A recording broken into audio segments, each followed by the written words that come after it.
Euh, on va expliquer comment ça se passe. Donc, chez EDF, tu souscris un abonnement de 12 kVA, ce qui correspond à 60 ampères en monophasé.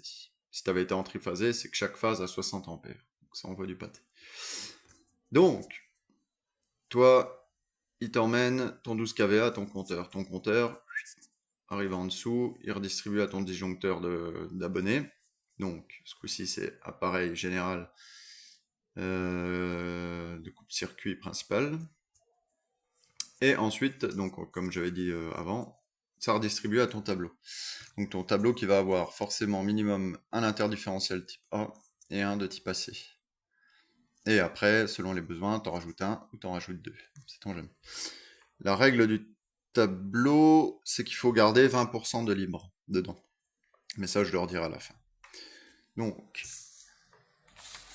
pour savoir comment faire ton tableau, il va falloir répertorier tout ce que tu as dans la baraque. Donc, ça passe par minimum dans une maison, tu dois avoir deux circuits de lumière différents.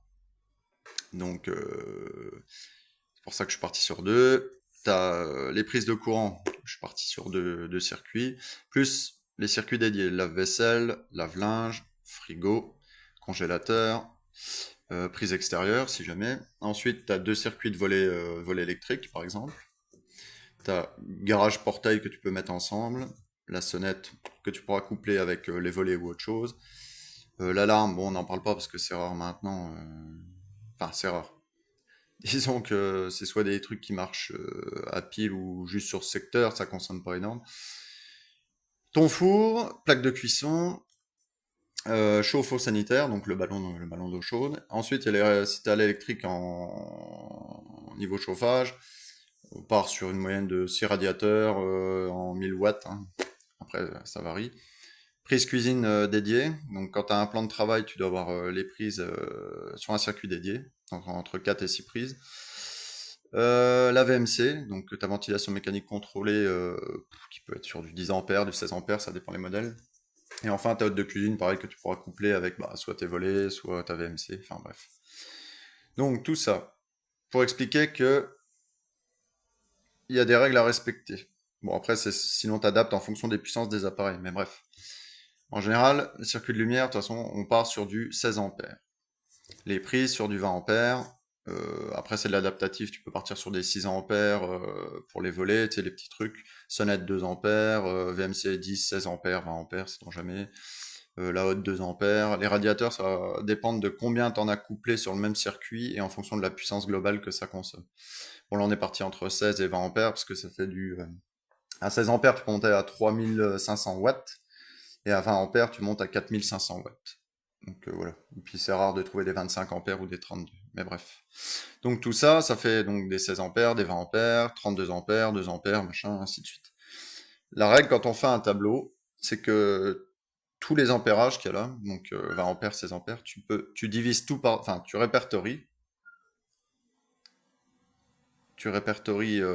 comme là j'ai fait le calcul en dessous, et tu divises tout par deux.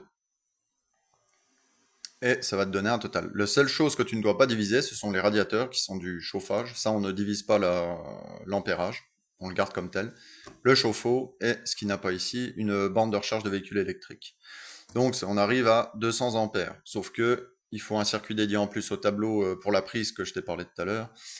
Donc, ça nous fait si tu mets un 20 ampères, ça fait 10 ampères. Voilà, si tu mets un 16, ça fait 8 ampères. Enfin, bref.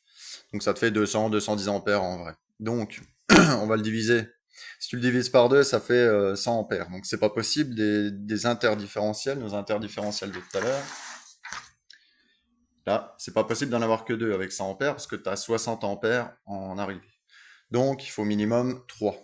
Il en faut minimum 3, si c'est pas 4. Après, ça va dépendre de comment tu vas répartir tout ça. Donc ça te fait à peu près 67 ampères par différentiel. Donc déjà, tu es au-dessus. C'est pour ça que c'est mieux des fois de mettre 4 interdifférentiels.